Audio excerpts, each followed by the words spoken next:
There we go.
What's up, everybody? We are live. All About the Birds Network. This is Fairway to Heaven, and it is U.S. Open Week. I am Phil Stiefel, joined as always by Jason Sullivan. We're back after our 1 week hiatus, and we're joined by John Haslbauer. We just learned his name like this week because he runs the account PGA Tout, and he's also his great website, thepgatout.com. This guy is one of the best in the business, putting the content out there for DraftKings, your gambling, your all things that we talk about on a weekly basis. He's got it on his website and his Twitter account at PGA Tout. John, welcome to the show. Thank you for having me. Thank you for the intro. And let me just say, Fairway to Heaven, best pun in the golf community. That's one of my favorite intros to a song, Stairway to Heaven. One of the best intros in the business for the host is Fairway to Heaven. I'm happy to be here. I couldn't be more excited to talk about U.S. Open. This guy next to me, he's the one that came up with the name Fairway to Heaven. I can't take any credit for that. One of my co-partners at All About the Birds, Johnny, he put the video together. I did none of the work. I just come on here and talk every single week. I let them do all the work. We'll keep it anyway, up. We got U.S. Open. It's at Torrey Pines out in good old Southern California, sunny California this week, guys. We were talking before you got in the group there, John, how much I love West Coast golf tournaments, the later start times. It gives us even more time to watch nonstop golf all weekend. I don't know about you guys, but I got a lot of great memories about the U.S. Open because it's always on Father's Day weekend. Jason, I know you're a father. John, I actually don't know if you are or not, but you know, I am not. I have no dependents. A lot of great memories watching golf on Father's Day. What do you guys think about that? No, it's just like one of those weeks that I feel like stick out in the year. It's like obviously Masters week is probably the best, but I feel like this is my second favorite week of the year. I'm so pumped, and like you said, Father's Day makes it even better. Sit back with a nice steak on Father's Day. Hopefully, win some money too. Corona. I'm waiting for that sponsorship. Corona. I will drink Coronas on Sunday. That's right. Yeah, man, this is number one for me. I think that the holiday weekend that we're falling on, you know, Masters is great, but I'm usually on my couch alone, maybe with my girlfriend watching it.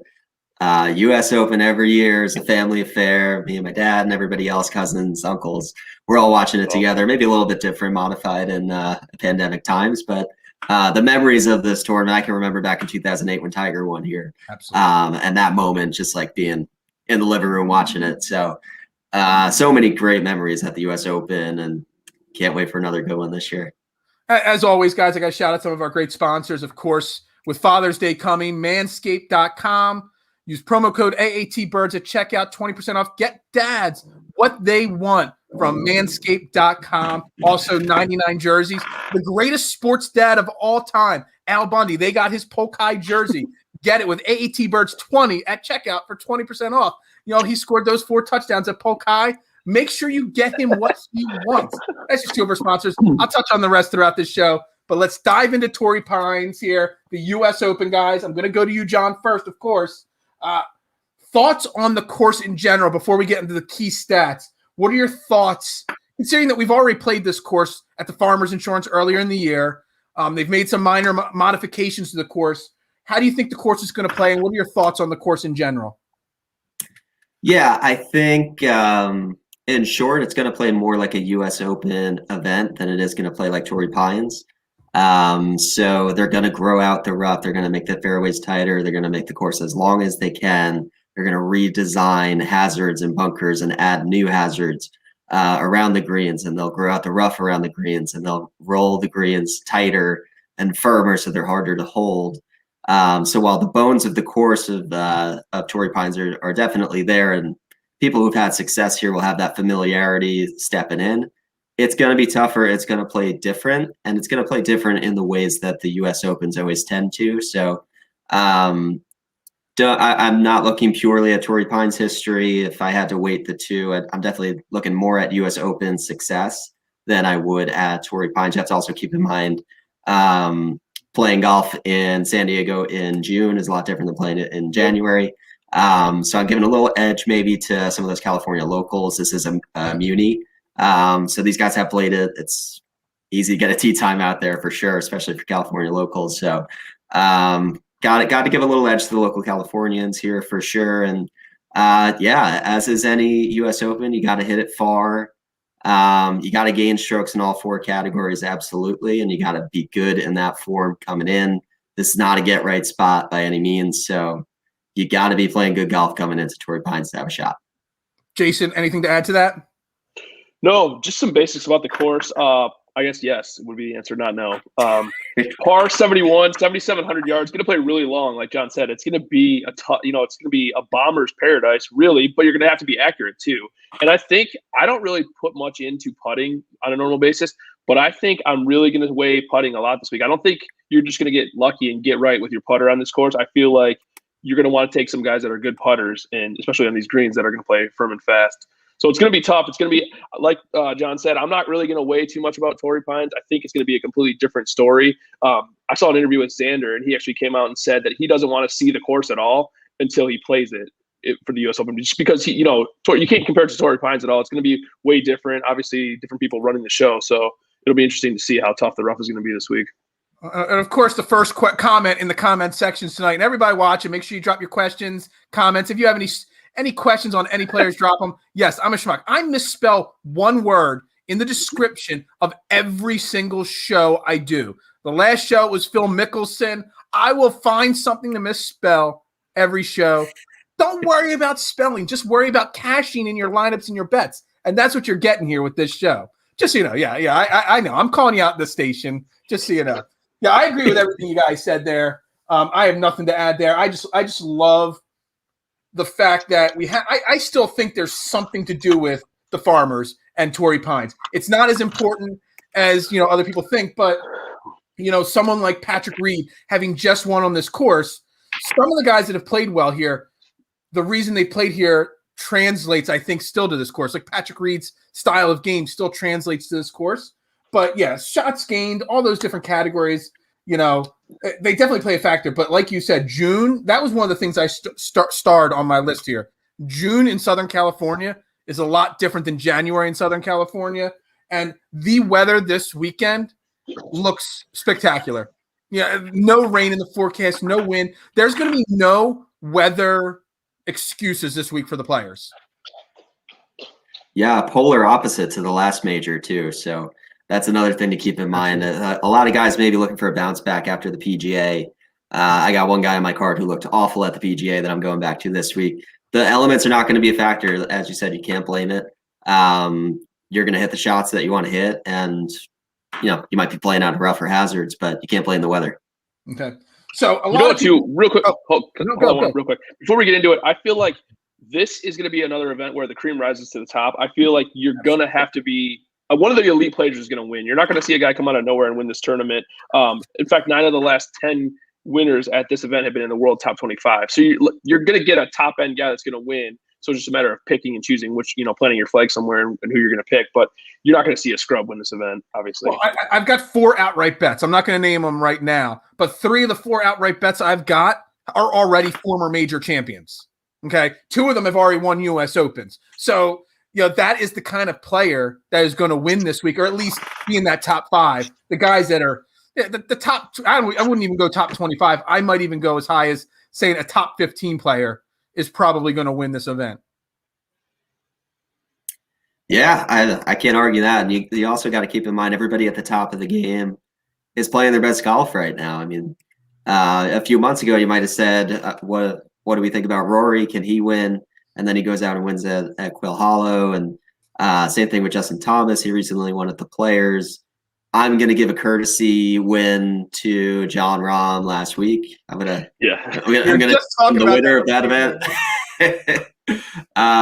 So all these guys who maybe would have been shaky at the start of 2021, now the best players in the game are winning. So there's really nobody at the top, sub 20-1 that I would talk anybody out of betting this week.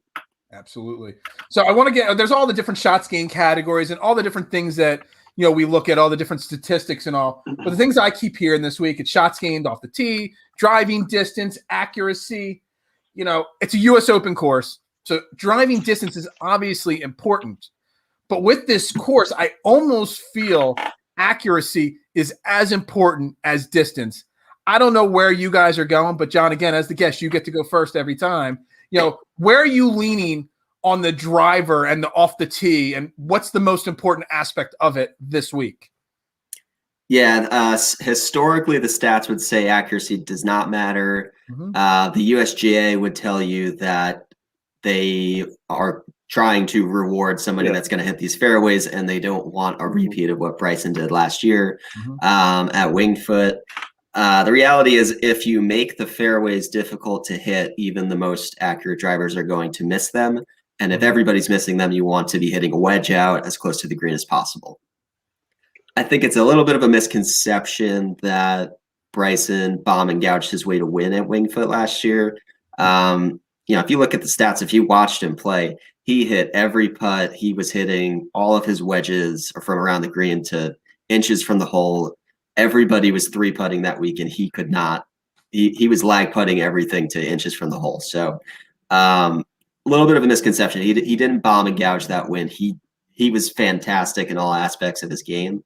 So you're going to need to be well-rounded. I'm going to look at just general strokes gained off the tee, which is something that I actually don't usually do. Usually I pick a side if I want somebody with distance or accuracy. But if you're giving up distance, but you're extremely accurate, I think as long as you're not at the very bottom of the field in distance, you can still hang here. And, conversely, Bryson's a guy who's not going to hit a lot of fairways this week, and I wouldn't say that's going to take him out of contention by any means based on what we saw at the last US Open. You don't ever have to tell me anything positive about Bryson. I'm Team Bryson all the way. Every show, every week, I find, even when he's not in the field, I find a way to bring Bryson DeChambeau up in the show. He is one of my 4 outright winners that I've got bets on this week. He's going to be the first repeat winner on tour this year. Nobody's defended their crown this year, I don't think. So he will defend his crown this week is one of my key thoughts right there. Yeah, no, I like him. Jason, anything to add to that, the distance versus accuracy thing this week? Yeah, well, somewhat. Don't sleep on the iron players this week. I feel like you're going to need to be good with your irons this week. Proximity from 175 to 200 and also 200 plus. I feel like that's key with this course being almost 7,700 yards, how it's going to play out. You're going to have good iron players. So I feel like people are sleeping a little bit on the long iron players like Morikawa and JT, especially Morikawa, I feel like. And so I wouldn't sleep on those guys. I could easily see one of those guys stepping up and winning. Absolutely. Well, Adam's got a great question. We were going to dive into this shortly. So let's start diving into it. I mean, he wants to know about, McIlroy, Dustin Johnson, and John Rahm. Let's start with the 10K range and above on DraftKings. Rory's outside of the 10K range, which is something we're going to get into shortly, because I know Jason messaged me earlier today about that. But your top tier guys this week, you got 5 guys 10K and above. You got John Rahm leading the field at 11-2. You got Jordan Spieth, Dustin Johnson, DeChambeau, and Brooks Koepka. It's pretty similar to where the odds are lying too. There might be some slight discrepancy in the order of them. But guys, if you had to pick one guy out of those 5 to anchor your lineup with, and we can get into the, when we get down to the 9K range where it might not even be necessary to have a 10K guy in your lineup, who do you anchor your lineup with out of those 5 guys? You can go ahead, John. Yeah, John, you're up for, you're on deck every single question. Okay, so you got to anchor the lineup. We're talking about the first 5 most expensive. First 5 guys, most expensive, and also the best odds. So where are you going there?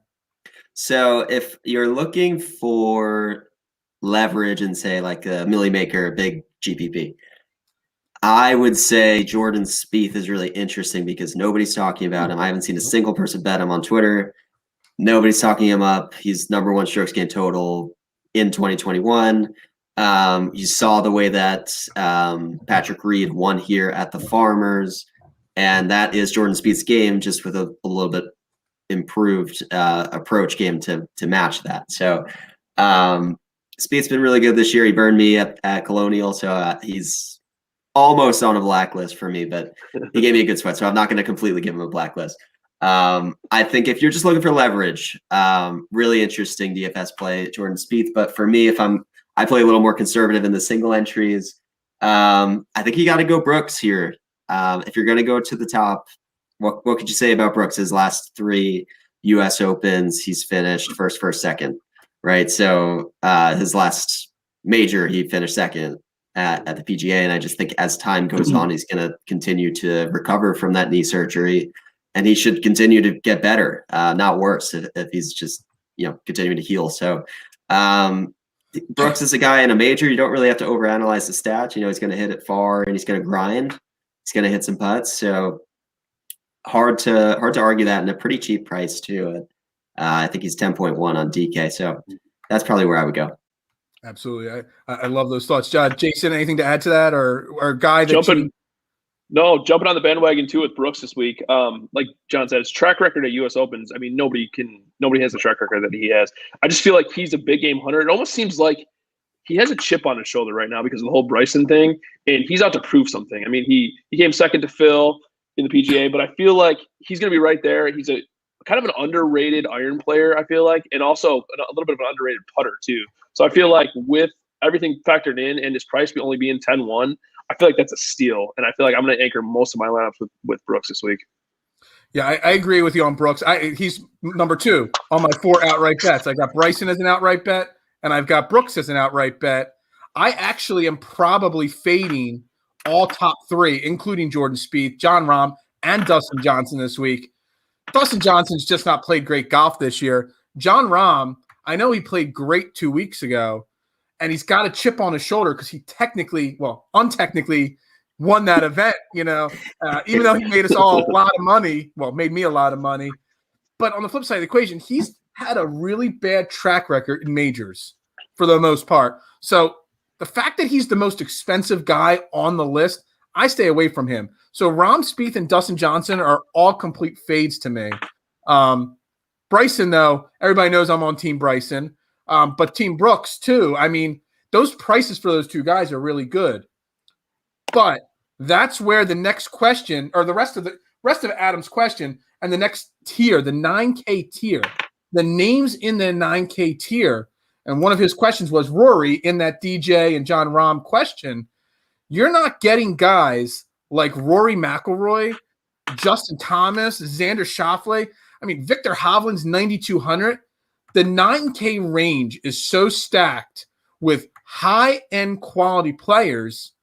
You can honestly build a lineup without a 10K guy, in my opinion, and feel very confident going into the event that you're going to cash.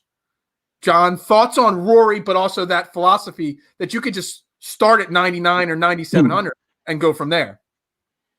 Yeah, 100%. I'm not making many lineups this week, but the ones that I do will probably start in the 9K range. I think the only guy I probably won't play Xander or Victor. I probably won't play Cantlay either, but I love Rory, Thomas, Morikawa, and Reed. Three of those guys are on my betting card, and Rory was the only one. He was the last man out.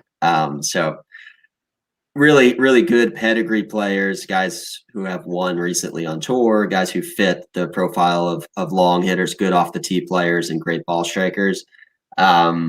And for the most part, they all have pretty good Torrey Pines history. So I'm more likely to live in this range with at least two of these guys in my lineups. And depending on how many I make, I think you can mix and match really with any of them.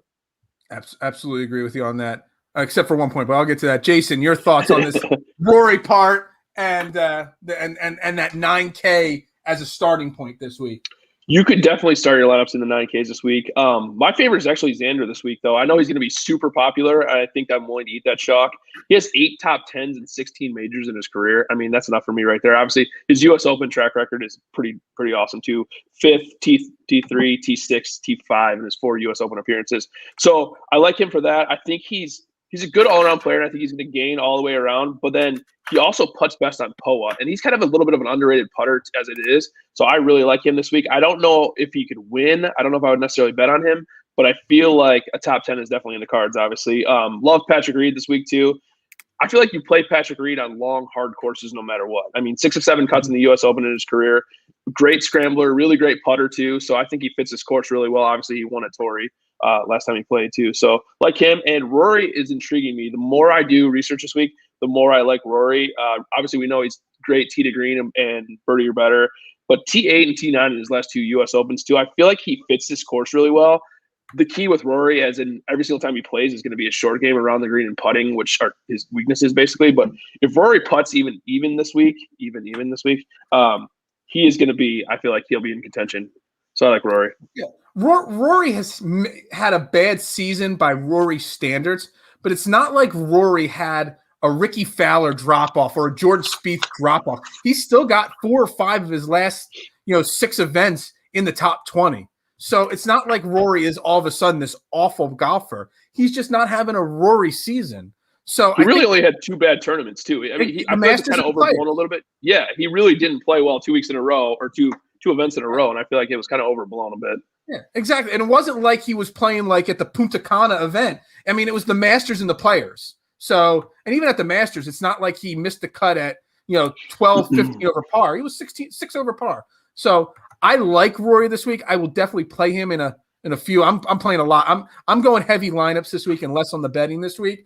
He will definitely be in that 30 to 40% of my lineups probably click this week, because I definitely think you're going to get a lower than normal percentage on Rory for sure this week. But other names in this area, in this range, I like you guys. Patrick Reed. Patrick Reed will be my number 1 owned guy this week. I don't have any bets on Patrick Reed. I think I have a top 10 bet maybe on him. Yeah, I got a bet on the top 10. But I think at his price, I think he's a for sure top 10, top 20 finisher. And at 9K, a Patrick Reed, you're getting a great return on your value from him. I agree with you, Jason, on the Xander. I like Xander. The problem is, again, chalk. He's not going to win because he's never won in a major. He hasn't won much, period, on tour. But I think, again, you get great value there. I'm really zoning in. Well, I like Justin Thomas. I like Colin Morikawa, of course, for the same reasons you guys said. But I'm actually zoning in on Viktor Hovland. I know he's not a popular pick this week, but I think that was the first bet I made this week for this event was Viktor Hovland outright. And I really feel confident about it. And he might not be my number 1 owned guy, but I'm really leaning towards Viktor Hovland's game shaping just right for this course this week. Tell me I'm nuts, guys. I mean, you can tell me. That's all right. I won't tell you you're nuts. I bet him at the PGA. So I like Viktor Hovland, and he's a fun guy to watch, fun guy to root for. The thing that I really liked him as a fit going into the Farmers this year, and the thing that prevented me from playing him was I was nervous about his around the green game. And he actually, he was just fine there, and he finished second here the last time he was here earlier this year. So I I'm not sure if he can sustain that again at this course on tougher conditions around the green. That's the only reason I'm not playing him. But it's tough, man. You got to take stances at the top of the board. You're going to leave out guys that are great players, and you just can't find room for them. So I'm not anti-Vic this week. I just didn't have enough for me to get onto him. Yeah, to answer Johnny, we'll get into the sleepers as we get down the bottom of the board here for sure, because there are some sleepers down at the bottom of the board for sure. But I am prepared here, Jason, because then we get into this 8K range here, and I am prepared. So I'm queued up here. I have multiple test lineups where my first click is Patrick Reed, and my second click is fifth place Finau. Get your fifth place Finau gear at aatbirds.com/shop. Father's Day. I know I would love a fifth place Finau hat or shirt. You could definitely get them there at our store. Fifth place Finau. Let's keep plugging that store. There we go. 8,900 for a guy that someday will win a major. Will it be this week or not? I don't know. But 8,900 for Tony Finau. And I have a top 10 bet on him as well. He is I got it 2.6 to 1 or plus 260 on Tony Finau as a top 10. I think it's a steal of a bet. I think 8,900 is a steal for Tony Finau. You guys like Tony Finau or not this week? I might have to check out that link after this because I bet Tony top 5 at the Farmers and then I doubled down on him top 5 at the Genesis the week after earlier this year. So top 5 Tony has been very kind. Throw the graphic up. Top 5 Tony has been probably the most profitable strategy I've rolled out this year. So I can't knock that. It's a crazy price for him, right? He's one of the most popular, most like actively bet guys this week, which is puzzling to me from an outright perspective, but Actually, in DFS, what are his odds to win outright at this moment? Or I saw him as low as 22 to 1. Okay, and I think he started at 30. And I tweeted out that he has surpassed Justin Thomas. Yeah. So we've all lost our minds. No offense. I will never bet Tony Finau outright until he wins. He doesn't have to even win a major. He just has to win something. I will not. I bet him top 10 almost every single week, but I will never bet him outright at this point. I feel similar with him and Xander at a major, where if you're going to go through this drought and not pull through in lesser events, I don't see it happening in a major. I'll bet them outright in smaller fields or just something where the pressure isn't this momentous. But I'm not going to be on him here. And I always say best advice if you're gonna play Tony Finau in DFS, make sure you also have the winner in your lineup too. So make sure you're playing somebody. You don't let Tony be the most expensive player in your lineup. No, you want the winner at the top and then pair him with Tony. All right, Jason, Tony Finau. I love Tony Finau. In majors, especially, I feel like it's a no-brainer. I mean, 10 top 10s in majors in his career out of 20 majors played. So obviously he doesn't win. We know that. But his game is solid. He's third in tee to green in the field, 24th in approach in the field. And he's actually, so he's not a good putter most often, but he gains strokes on POA putting. Not a lot, but a little bit, he gains a little bit on POA. So I feel like this is his best putting surface. I don't think he can win, but like John said, if he's your second guy in your lineup, you're in good shape. Absolutely. Again, fifth place Finau. aatbirds.com. Check it out. That's right. All right. Let's look at the rest of this 8K range. That's too much time spent on Tony Finau. Tony Finau, by the way, John, is almost on the DTM list to me because at the what was the event where Max Homa beat him in the playoff? I had Genesis. Max Homa. I had Genesis, him. Yeah. I bet Max Homa to win that event outright. And on the first playoff hole, when Max Homa put his ball behind a tree, I cashed out.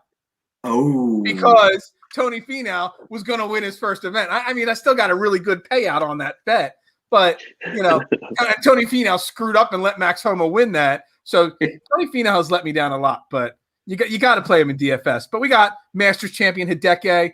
You got Webb Simpson, the 2012 U.S. Open champion, Zalatoris, Scotty Scheffler. You got Berger, Hatton, Connors, Oos, Justin Rose, Cam Smith.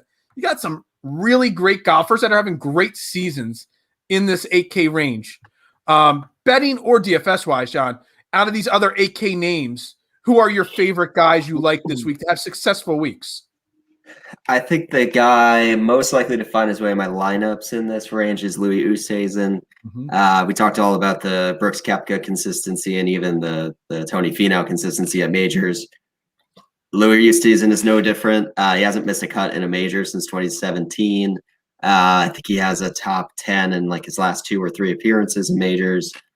He was the runner-up at Winged Foot, which is a course that was supposed to weed out anybody that was not a bomber. And he hung in there anyway. He was hitting fairways, he was hitting greens, and he was hitting putts. That's always been his game. So he's not going to bomb and gouge the course, but he is a lights-out putter. And that has not seemed to go away at all. I think he's lost strokes putting once since like the BMW Championship last August. So you can rely on the putter there. And Poa is actually his best surface, and I believe the last time he played at Torrey, he gained like 7 strokes putting. So the floor is very high with Louis, and fits that Tony profile where he seems to just always finish runner-up. But if you're playing a guy at 8,100, you shouldn't be too concerned about him finishing runner-up. I think you'll do just fine if that happens again. Jason, thoughts on this 8K range? So I like Louis too. You know what's funny about Louis? Dare I say this is the best form he's ever really been in on the PGA Tour. So he's great in majors, we know that, and he's in the best form he's been in maybe ever. So I like Louis a lot this week. I like Webb Simpson a lot this week too. 9 of 10 cuts made in the U.S. Open. Super accurate off the tee. Great short game. Great around the green too. I feel like he's not really getting talked up as much as I thought he would get talked up. So if he comes in around 10% ownership this week, I like that a lot. He hasn't played a lot this year for whatever reason, but he's in good form. He's been playing well. He just hasn't played a lot. The other one that really intrigues me in this range is Scottie Scheffler at 8,500. He comes in pretty good form too. He's done really well in big tournaments. He was 8th at the PGA, 18th at the Masters this year, and 19th at the Masters last year. So obviously, big tournaments don't scare him. I think he's going to win a major at some point. I think he's going to start winning a lot of tournaments sooner or later here. Tee to green, birdie or better. Pretty good iron player and decent scrambler too. So I like Scheffler a lot this week. He intrigues me for a lot of upside. Yeah, I mean, I really didn't put much thought into Scotty yet, and you kind of intrigued me saying that. I'm not sure on Webb Simpson either. I love Will Zalatoris and Daniel Berger this week. I think they both are consistent enough players. Do you have your ownership projections up, Jason? I can get it. Hold on one second. Well, I'll stall for a second while you get your ownership projections up. But it's basically, I mean, you got Corey Connors, another guy that's played well this year. I love Louis Oosthuizen this week. And I also love the guy right below him, Justin Rose. I'm concerned with both those guys for the same reasons. At least one of them is going to be really highly owned. I would love to bet. I think I may have already bet Louis as a top 20 finish. But, you know, Oost and Rose, one of them's going to have to be a pivot off the other. One's either going to have a really high and the other one's going to be really low. And that's where my concern is. Some of these names are playing such great form and have such low cost. There's going to be a lot of smart guys like us that are jumping on Louis Oosthuizen or Justin Rose on all their lineups. And, you know, unless you got the winner, you don't want an 18% owned guy in a lineup. So it looks like Louis is at 17% projected, and Justin Rose is going to be at 7%. So Justin Rose might be the pivot play off Louis Oosthuizen. I don't know what your guys' thoughts are, Justin Rose, this week. I thought when you were about to say you had the same concern with the two of them, it was going to be that they're both WD flight risks. Which they both are. That is that too, absolutely. Because I have avoided withdrawals from both of these guys, but I'm sure they're on plenty of people's blacklists as well. So that might help with the projected ownership. I think with Rose especially, because he was actually in contention at the API, I believe, when he withdrew. And Louis just kind of, that might have been the same tournament actually, that he just woke up in the morning minutes before locking. Just wasn't feeling it. So you always have to, I guess, weight that in, that is going to be a risk that you take when you roster guys like this. It's a major championship. I'd be shocked if guys withdrew without very good reason to. But yeah, for Matt Wolff. I mean, Matt Wolff will draw for anything. He withdrew from Torrey Pines last time he was here with a finger injury. He probably had a blister or something. I think I had him picked outright to win that event too. I had him last year at Winged Foot, so that was almost close, but no cigar. Pretty close, yeah. But yeah, I think Rose or Louis, they're very similar players actually. They have really good U.S. Open history, coming in with really good form, especially with the putter. What Justin Rose has been doing with his putter lately is absurd. And they're just gamers who show up in big moments. So I think that's a high upside potential leverage play with the two of them. Absolutely. Experience, showing up in the big moments, it all plays into account big time when you're doing this. All right, into the 7K, top half of the 7K range. And first, before we get into all of them, we'll bring up one. We had a question, Phil Mickelson, how he'll do. He's in this top end 6K range. He's at 7,700. I think last I saw, he was 55-1 to win the event. Thoughts on Phil Mickelson after his huge PGA Tour win? Does he have any magic? I mean, he's still waiting, for that one U.S. Open win to complete the career Grand Slam. What's it, 6 runner-up finishes in this event? I mean, thoughts on Phil Mickelson? I have none. I'm not paying him any thought. It would be a wonderful moment if he does it. I will watch it and maybe shed a tear watching TV for him. Finish the career slam at home at Torrey Pines, where he's had so much success over the course of his career. That would be one, and win 2 majors in a season. Wow, that would be good for him. Yeah, I don't need to win any money for that to happen and for me to be happy for him. So it's going to be a hard fade for me. Not that I'm rooting against him at all, but that's not where I'm going. Jason. Well, he's coming in at 3% projected. So I had like a 5-minute stretch this morning when I was looking over things that I thought I was going to play Phil. And then I decided to not play Phil. So kind of like John, I love Phil. He's my favorite golfer, but I'll root for him, but not on my DFS teams. Yeah. I mean, when he won the PGA, I don't know about you guys, I didn't have him in one lineup. No, I didn't have one bet on him. Well, I did place a bet late in the 4th round just to cash some kind of money out and everything to make up for some of my losses in the PGA. But it would be a fantastic story. But Adam, you can't play, bet. You just can't go in thinking. On the other end, 3% owned. Phil Mickelson does not miss cuts in majors for the most part. So, I mean, if you want to throw him in one lineup, sure. If anything, he's overpriced based off of some of these other guys that are underpriced. 100% agree with that. Yeah.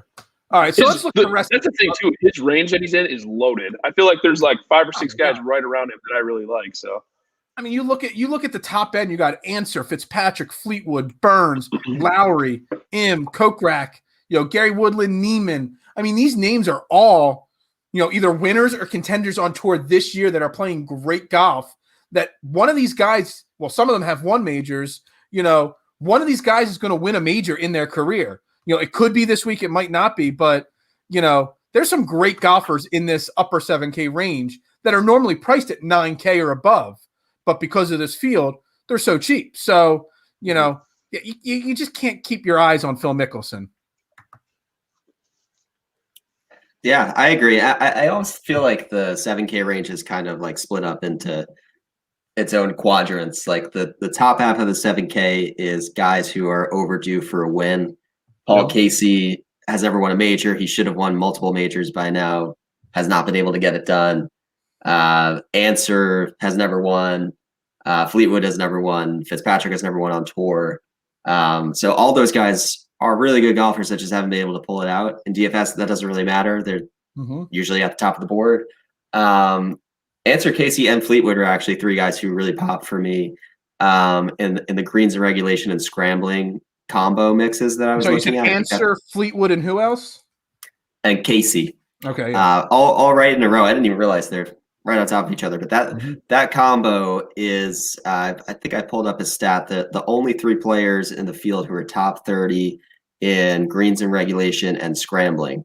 And I think that's huge here. If you got to hit the greens and 2 to give yourself birdie or par chances. And if you don't, you really have to get up and down. So in these conditions specifically, that's really important. And those guys can recover. So is that a stat that's going to make you win a tournament? Probably not, but it's going to keep you in contention. So any 3 of those guys I think are very interesting. And then, below Phil, then you have guys who are really starting with Phil. You've got him, Burns, and Kokrak, who are recent tour winners that probably wouldn't have been at this price had they not won. But you could argue that they're still a little underpriced with Burns and Kokrak specifically. Burns is somebody I never get him right. So I feel Like I can't actually like give good advice with what to do with them. So do the opposite of what I say. But you know, he had that 2-week stretch where he won the Valspar, and it looked like he was going to go back to back with the Byron Nelson. And we thought he kind of just broke the seal and wasn't going to stop winning anymore.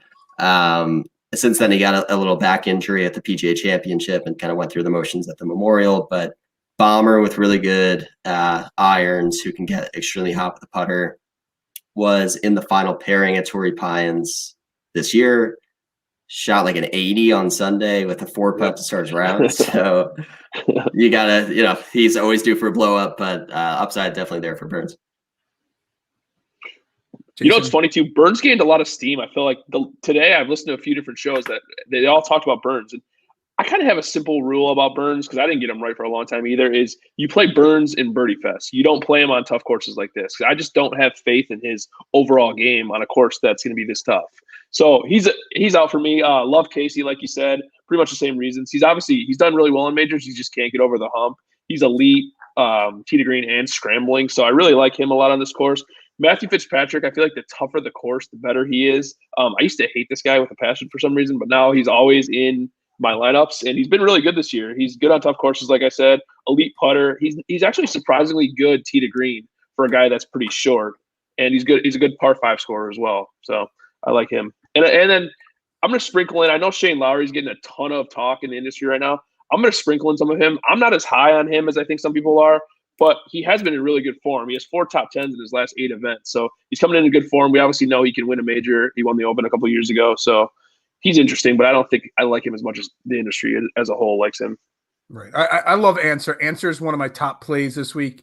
Eventually he's going to win a major. Super accurate off the tee, the scrambling, everything else, just like you said. Love him this week. Lowry. I like John Kokrak. I think his game shapes up really well here. And another name not getting enough love, and I mess it up every time I say it, Joaquin Niemann. I think he's primed for a deep run. Maybe not a win. And I know he missed the cut at the Memorial, but the guy's been playing great golf this year. And will he win? No, but you could definitely get a 7,500 guy that's going to finish in the top 20, top 15. And I think you get great value on your money with him. So I'm playing him in a lot of lineups. Niemann, Kokrak, Answer, Paul Casey. I love Paul Casey. I've loved Paul Casey all year. He just seems to do poorly when I pick him. So, you know, I'm still going to keep riding it till he pays me off, though. Bottom half of this lineup of the 7K range, we don't have to go through every name. There's some questions I got down here, but you got Bubba, former major winner. You got Lee Westwood, who cooled off big time. I know you love John. You already said it. You love Harris English this week. I'm marking that down. That's your pick to win. Horschel, Homa, Siwoo, Bazudenhout, the best name on course. Yes. On tour. You got Gracie, Higo, Sink, Wolf, Charlie Hoffman. You get this list goes on and on and on. Carlos Ortiz, Ryan Palmer. The list goes on. Where my first question goes is Higo, Mr. Garrick Higo at 7,200, 3-time winner in golf, not on the PGA Tour, in golf this year, and also at 7,200, the best player that no one talks about on tour this year, Charlie Hoffman. One's got to be the play, one's got to be the fade. Who are you going to go with? Oh, I'm all in on Charlie Hoffman this year. I bet him at 110 to 1 on FanDuel Sportsbook. I think he's still there. And I just have to ask anybody that has seen that number and not bet Charlie Hoffman this week, what are you doing? What? Right. What else do you need to see? He is second in approach. I think he's third in ball striking. He finished top 10 the last time he played at Torrey Pines. He's finished top 20 in his last 2 U.S. Opens. He putts well on POA. He's a bomber. He fits that mix. He's 11th in the field in driving distance. So if you're looking for a guy that's going to hit it out there and then hit his irons really well, and then just take care of business on the greens, look no further than the guy who's 110 to 1. And it's, he hasn't won in a while. He's been due to win. But he's had some really strong results. He's coming in with probably the best form of his career. Had a run at it at the Valero Texas Open where he always dominates. Lost to Jordan Spieth. Can you knock a guy for losing too? Spieth on his A game. So, I can't poke any single hole in Charlie Hoffman. I don't know why people aren't playing him, especially at that price. If I made 100 lineups, he'd be in 100 of them. Wow. What's his ownership like percentage there, Jason? 11%. Dude, that makes it. That's not very high. That might put him above Patrick Reed, knowing that at 7,200, an 11% owned guy that is going to finish in the top 20. There's no doubt in my mind he's a top 20 player this week. Oh, I forgot to mention this. San Diego local. That's right. Born and raised and lives in San Diego. Everybody's talking about Xander and Phil this week. Yep. Nobody talks about the Charlie Hoffman homecoming. And I love a home bed narrative. He's sleeping in his house, sleeping in his bed, home cooking. I love that narrative. So can't poke a hole in it. There's nothing you could say to me about Charlie Hoffman that would make me not play him. Do you agree Hoffman over Higo, or do you like Higo this week? No. I actually like both of them, but I agree Hoffman over Higo for sure. I was actually hoping that Higo wouldn't win last week. I thought I was under the impression that I thought his ownership would be higher this week. I see it projected at 6%, which I'm kind of surprised about. I kind of felt like he'd be because of his win, he'd be much higher. Yeah, so did I. I tweeted out on Sunday that I was actually hoping that he would finish second, just so his ownership wouldn't be crazy. But 6%, I mean, I feel like you could play both of those guys. You could probably start your lineup with the two of them, and that frees up a lot of money to go top heavy. Put those two guys, fifth place Finau, you'll be good, all set. Man, look at that lineup, man. Are you already projecting what your lineup's going to look like when we battle it out here in a few minutes? Hey, that's not too shabby. I got two other guys down in this range. Yeah, I was just saying, give me any of your other guys in the bottom end of the 7K range. Adam Scott, his last two trips to Torrey Pines are a runner-up and a T10. So I like him a lot this week. He's good on – my buddy told me this stat, and it took me a second to fully understand it, but on courses that combine fast greens and difficult fairways over the last 24 rounds, he's actually first in DK points, which I don't know where he got that stat from, but I like it. I'm taking it. He's good tee to green. I like that a lot. And then he also gave me a stat, my buddy Sean. He's trying to break the DFS game right now. Max Homa, his last 6 starts on POA have all been top 20s. So he likes POAs. He's a California kid too. He's from Burbank. So I like Max Homa a lot this week. I feel like his upside's really high. Okay. I don't have either of them on my list yet, but they might get at it because, Sean's trying to break the system. So, I might take He's so smart that we have conversations on the phone and I don't understand what he's saying half the time, but it's fine. Any other thoughts in that range, or should we jump into that 6K range, which honestly this week you could honestly build lineups without even looking in the 6K range, in my opinion. Yeah, I hate the 6K range. There's maybe one guy down here. I wouldn't feel good about any of them, to be honest, especially with so much depth in that low 7K range. Yeah. I probably am not going down here, but there's a couple guys that I'm thinking about. I like Brendan Steele. He always plays well for me. Again, we're looking in the 6K range. You're not looking for winners. You're looking for lineups or guys that you can then add a John Rahm or Brooks Koepka to your lineup that you otherwise wouldn't have been able to afford. Brendan Steele and Jonathan Vegas are two guys that I've always played this year.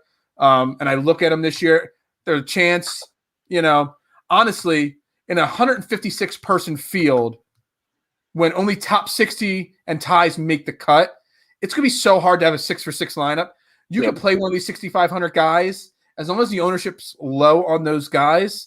If you go 5 for 6 and that's your guy that misses the cut, you're still sitting pretty for a pretty solid cash as long as the rest of your guys play well.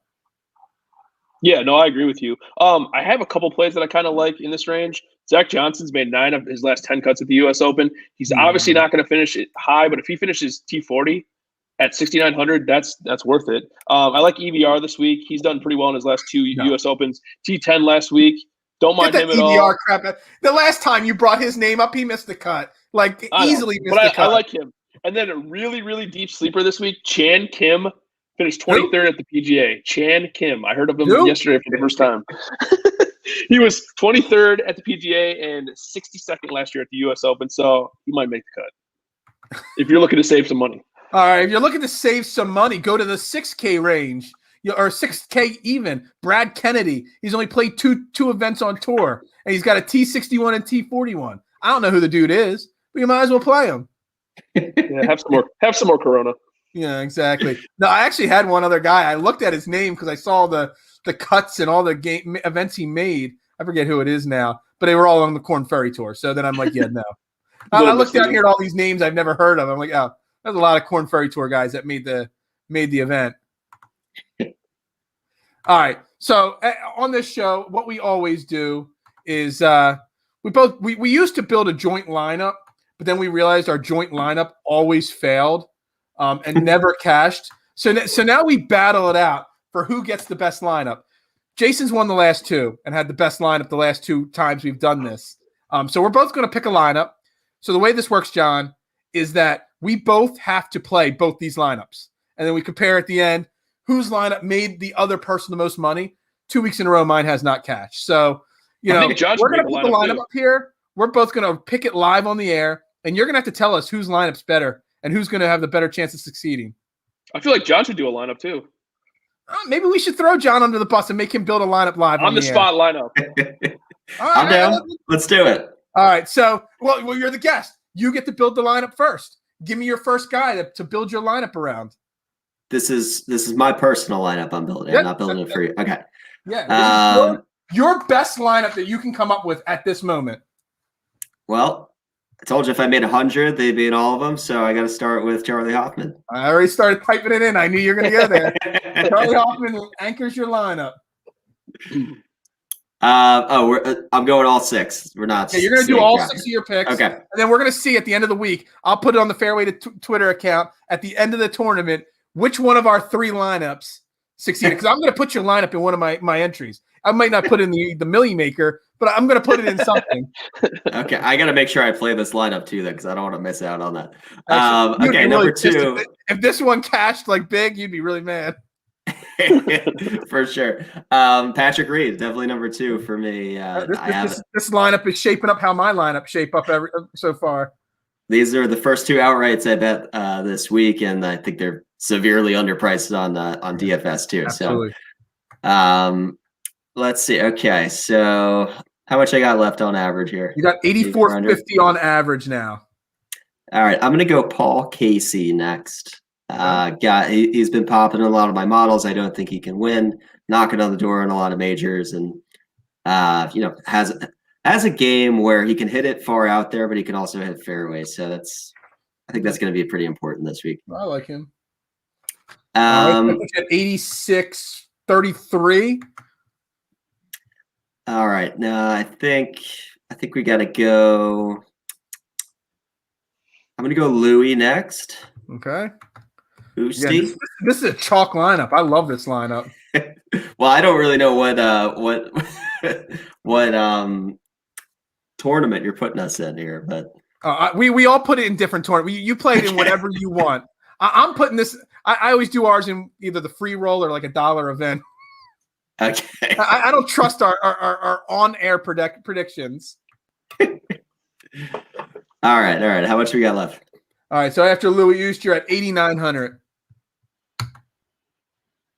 All right. So I definitely want to get a guy in that upper 9. So I'm going to go Justin Thomas. Great pick. Who I also have an outright on. That's a guy who this is shaping up pretty chalk. He is not going to be popularly picked in that range. I think a lot of people will dance around him in that range. So I think that'll differentiate it a little bit. And then we're at 8K, 8.1. 81 left. All right. Who are my options? Oh, at 80, you got Justin Rose at 8, Cam Smith at 8, Answer 79, Fitzpatrick, Fleetwood. After that, you're down to 7,700 with Sam Burns and Phil Mickelson. All right. I'm going to go Tommy Fleetwood to round it out.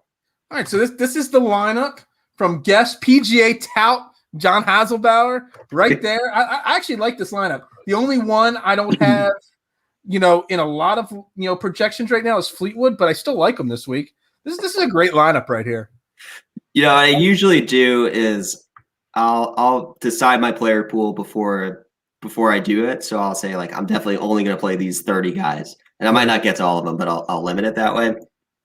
And, maybe I wouldn't have had Fleetwood on that list, but I'll try to say, like, okay, if I only had the guy at 7,600, I got to play him, and I'll leave money on the table. But I do like Fleetwood. I don't know if I love him, But I think I don't love him because I don't think he can win. And in a lineup like this, that's not really what you need him for.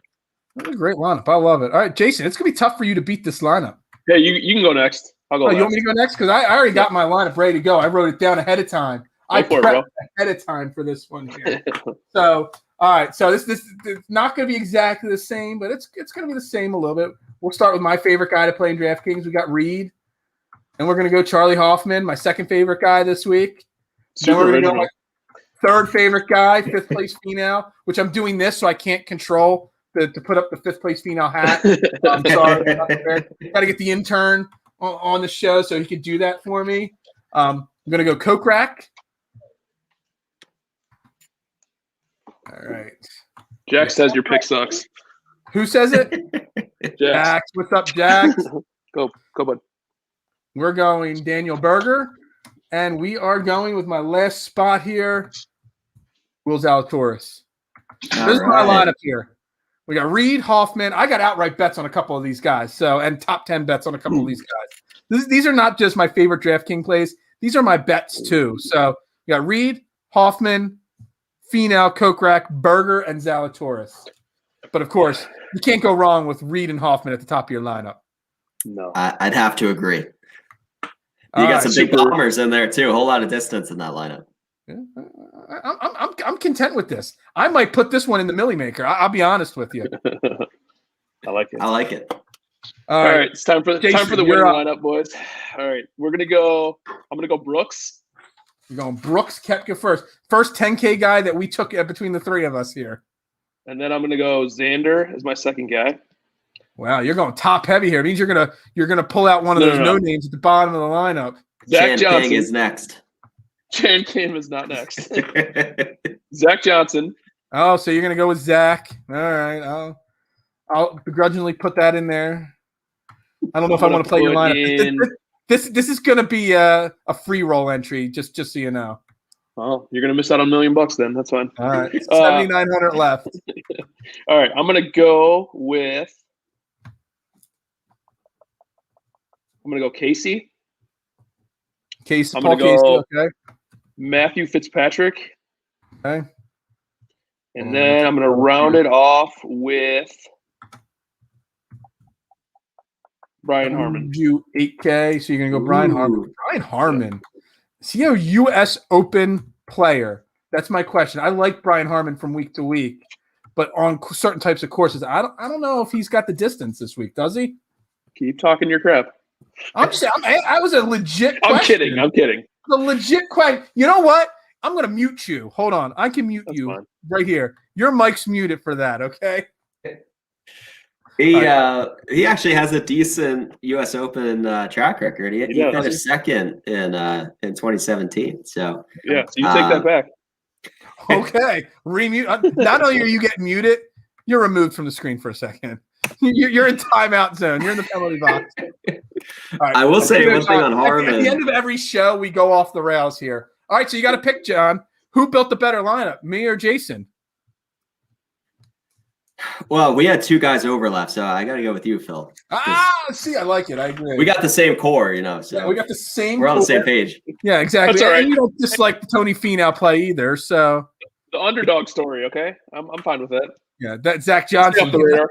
That's an underdog story right there, Zach Johnson. Major champion. There we go. All right, let's recap this all here. I know we've said it for all our viewers and all, but we got one more question. Is John Daly even in the field? Yeah, John Daly is not in the field, and I do not think so. He did at the PGA Championship. He was tied for the lead after one hole because he birdied his first hole. He birdied the first hole. Round, okay, just so you know. And I loved it. I tweeted a picture of that out. It was great to see Long John Daly on the leaderboard for one hole. So again, John, your best bets this week. Who are I know you've mentioned a few of them. Recap, your favorite plays and bets this week.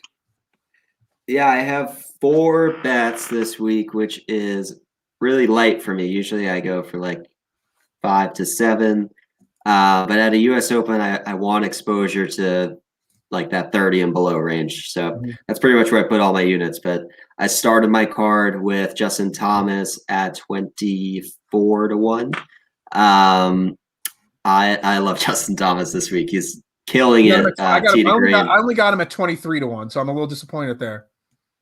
Yeah, I think that was on FanDuel it was today, actually, that it slipped to. So happy with that. I hit on him at the players, and I really only played him because I thought the number got to a point where it was too high. And feels like we're back at that point again. He can definitely get hot on POA, even if the recent putting has been up and down roller coaster. Just got to hope he has one of his good weeks, and then he's in contention. So I really like Justin Thomas this week. I also bet Colin Morikawa. Does not fit the bomber mold, but he's done really well on courses with thick, rough, and tight fairways. So you just got to hope that he plays out of the fairways, and when he does, he puts himself in position to hit some birdie putts.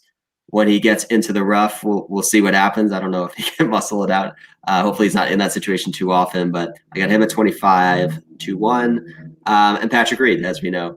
I love Patrick Reed. I got him early in the week at 35-1. I think he's closer to like 30 or 25 now. Torched the field, won by 5 strokes here not too long ago. I think he has a chip on his shoulder after the embedded ball situation. He wants to come back and prove that he can maybe win fair and square, or maybe he'll find another edge. I don't know. Either way, he can finish out on top. I'll take it. I think if I had to pick one guy, I'm doing like one and done. I'm 100% on the fence between John Rahm and Patrick Reed this week. I think it's going to be one of those two guys. I think John Rahm's just had an unbettable number, but I'm thinking really hard about Patrick Reed. Patrick Reed in one and done just sets up really well for everything this course asks for it. And the last one is Charlie Hoffman, 110-1. Nice. Threw $10 on him. Into my outrights. I think I am too. Yeah, I mean, I might pair it with the top 10 too. On him, but I'm adding him to my outright because you just can't love a guy that much in fantasy and DFS and just everything we've said. I mean, he's going to win a major hopefully at some point here. He's going to win an event this year, so why not this week at his home course or his hometown? Yeah, U.S. Opens have a history of being won as the first major a guy has won. Gary Woodland, that was the case with, and the list goes on. So he fits that profile and the 5-10 other reasons I threw out to play him. So I just like him. One of those guys I root for. He's had such a good bounce back season for a veteran like him to kind of have that renaissance. I'm pulling for him, especially in his hometown. It'd be nice to see. That's my card. I got those 4 guys. I'll probably throw some props and top 10s later, but haven't gotten that far yet. Gotcha. Jason, where recap your best bets this week that you've got so far? So first, I actually have a stat to back up what John just said. This is a tournament where first-time major winners can win. Actually, of the last 10, 7 of the last 10 winners have been first-time major winners. So it's kind of an interesting little tidbit. I have Brooks at 14-1. I feel like anytime Brooks is in a U.S. Open, I want something to do with him. And I feel like at 14-1, I don't mind that at all. I have Shane Lowry at 60-1. Major winner. He won the Open. Obviously, he's the Open defending champion right now. I like the way he's been playing lately too, so I got in on that. And then my last 2, I got Rory at 20-1 and Morikawa at 25-1. Morikawa, I feel like he's a great iron player, but just tee to green in general, he is just so solid tee to green. And I feel like people kind of underestimate that. If he putts at all, which obviously is a big if, I feel like top 10, top 5 is definitely in the cards for him. Yeah, give him a couple weeks, go back to his home in California and figure out the POA. Just live on the practice green for 2 weeks. That's all we ask for Colin. Yep. Most weeks I would have placed a bet, but John, I've been betting like out of control on major events. Like the last couple majors, I had 29, 30, 31 bets by the time the first player tees off. So I was trying to taper it back. I've got 9 bets only right now, and my Charlie Hoffman will be added as my 10th bet. But I kind of pull it back a little bit. But I got JT at 23-1. I love JT. I don't even know what I got Hovland, Brooks, and Bryson at because I bet 1.5 units on all 3 of those. Victor Hovland, Brooks Koepka, and Bryson. If you're going to use that first-time major winner, I think that backs up my Victor Hovland. I don't know. I just got a feeling that this is his week to win that first major. So I got Hovland, Brooks, and Bryson. I got my top 10s on Reed and Finau, and my top 20s on Answer and Berger as well. But yeah, that's all I've bet so far. I'm trying to slow my betting down because I'm getting a little out of control with, it's not that I'm losing because I'm making a profit every single week, but to track 30 bets, it's a lot of work. So we're going to slow it down a little bit this week. I want to ask you something. As somebody who's bet Brooks and Bryson, there's props everywhere to pick a side. Who would you pick in a 1v1 matchup this week, Brooks versus Bryson? On this course? This week, yeah. This course on U.S. Open conditions, I'm taking Bryson because he's the defending champ. And I love Bryson. Am I ever going to go against Bryson, Jason? I'm never going against Bryson. Never. I want to see the two of them in the celebrity death match on MTV, you know? Hey, did you guys hear that rumor that was going around today that they asked Bryson, I guess they approached Bryson about them playing together, and he said no? No, I did not see that. Yeah, they talked about them pairing them together. You don't get to ask players, you just do it. I would absolutely love a Brooks Bryson. I would actually sign up for the PGA Tour, whatever streaming service it is, just to watch just to hear what they say. Yeah, I would call out of work on Thursday just to watch that event. It'd be the highest rated U.S. Open in a long time if they set it up that way. Now we got to just hope that they get in the final pairing. That would be the goal. Final pairing Sunday, the two of them. Yeah, Adam's saying less bets, more pizza. Yeah, well, I make the pizza, so it's all right. Yeah, I was going to say, you own the pizza shop. Yeah, so. Exactly. Yeah, you just have to buy more pizzas so I can afford more bets. That's all it comes down to.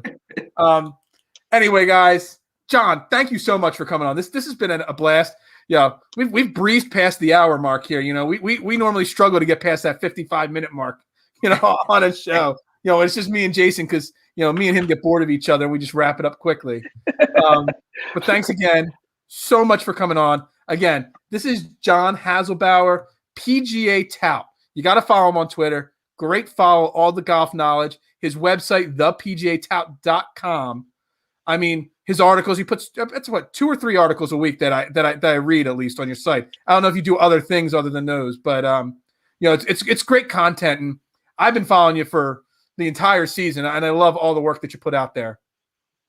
Thank you very much. Appreciate it. Yeah, I try to do my tournament preview every Sunday. As soon as the week before ends, I'm usually giddy to turn the page after not winning it. So.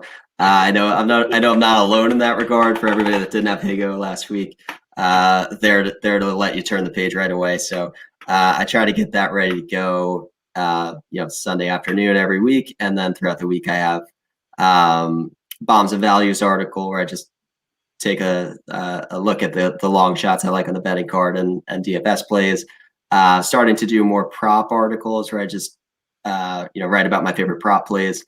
That should be a fun one this week with majors. They have crazy props. I'll probably have a stance on Brooks versus Bryson. I'm going to dive into that a little bit. I know pretty much every sports book has some sort of variation of that prop. So going to dive into that a little longer. So I'm curious to get your take on it.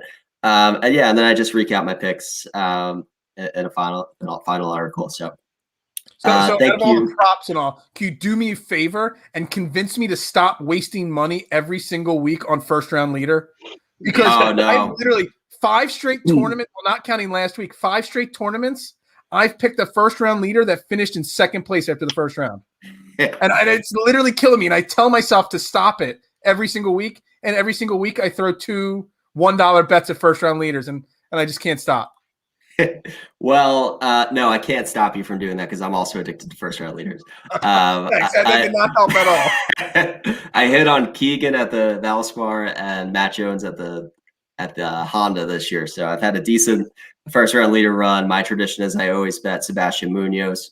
First round leader every single tournament he's in the field. He somehow managed to get his way into this field this week. So I will keep that tradition going. He's like 175 to 1. I throw a couple bucks. I usually throw like $10 a week on first round leaders or so. And I get like, anybody from like 70 to 1 and up.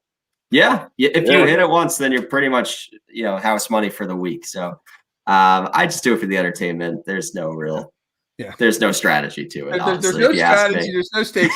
But I cannot stop picking the second place first round person every single week. And it literally, when what's his name? Was it when Keegan finished in second place? Was at the PGA when he was second in the first round? I think it was the PGA Championship. He was in. To Connors. It was to Corey Connors. And I literally watched that entire first round, and Connors just kept creeping up. And I'm like, literally, Corey Connors is dead to me because he cost me money on my Keegan Bradley bet right there. So, I can't stop it. I don't know. I'm a degenerate.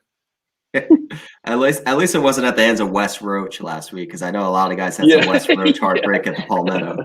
Well, again, thank you so much for all your great work tonight and all the great work you do all year. Again, everybody follow John at PGA Tout on Twitter, thepgatout.com. Again, thanks to our sponsors. I already shouted out, Manscaped and 99 jerseys. AAT Birds on Manscaped is the promo code. AAT Birds 20 on 99 jerseys. Great places for Father's Day gifts. Our shop store again. I took it down. Damn it. There it is. Fifth Place Pheno. It's the only place you can get your gear for Fifth Place Pheno. I know golf fan dads will love the Fifth Place Pheno. Some of our other great sponsors are Odds Jam, Arbitrage Calculator. Great opportunity for the gamblers out there, especially with basketball playoffs going on right now.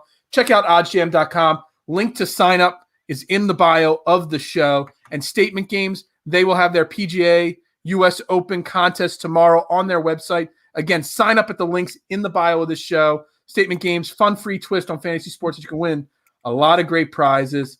Again, guys, this is the US Open show, Fairway to Heaven, on the All About the Birds Network. Phil Stifel, Jason Sullivan, again, our special guest, John Haslbauer, PGA Tout. Again, everybody have a great night, great week. Happy Father's Day to all the fathers out there. Hope you all have a great weekend. Everybody have a great one. Thanks a lot, guys. Father's Day is just around the corner, and y'all probably need a gift for your hairy dad. Make your dad proud this year and get him and yourself the Manscaped Lawnmower 4.0. You heard that right, the Lawnmower 4.0. Get 20% off and free shipping with the code AATBirds at manscaped.com. Shoot, it was just last week when I asked my dad, "Hey, Daddy, how's your balls doing?" He said, "Son, it's a hairy situation." I said, "Well, boy, Manscaped just released a brand new product, the Lawnmower 4.0. Imagine surprising your dad with a sleek, well-designed, and optimized body hair trimmer that says your balls will thank you on the box. Their 4th-generation trimmer features a cutting-edge ceramic blade to reduce grooming accidents thanks to their advanced skin-safe technology. Well, you might ask, how is the Lawnmower 4.0 different from other trimmers? Well, it includes a multi-function on and off switch that can engage a travel light. Great feature if your father or yourself to travel. And it gives you the ability to turn the 4000K LED spotlight on and off when you need a more precise shave. Shoot, now you can shave your balls in the dark. You can trim with additional guard length and has a wireless charging system. Yeah, you heard that right. Wireless charging ball trimmers are a real thing. The Weed Whacker Nose and Ear Hair Trimmer is the best nose hair trimmer on the market and perfect gift for your pops if you've seen that nose bush sticking out your dad's nose. Not to mention amazing products like the Cologne, Crop Mop, Ball Wipes, Crop Reviver, Ball Toner, and Crop Preserver Ball Deodorant. Get 20% off and free shipping with the code AATBirds at manscaped.com. Get your dad a gift you know they will use.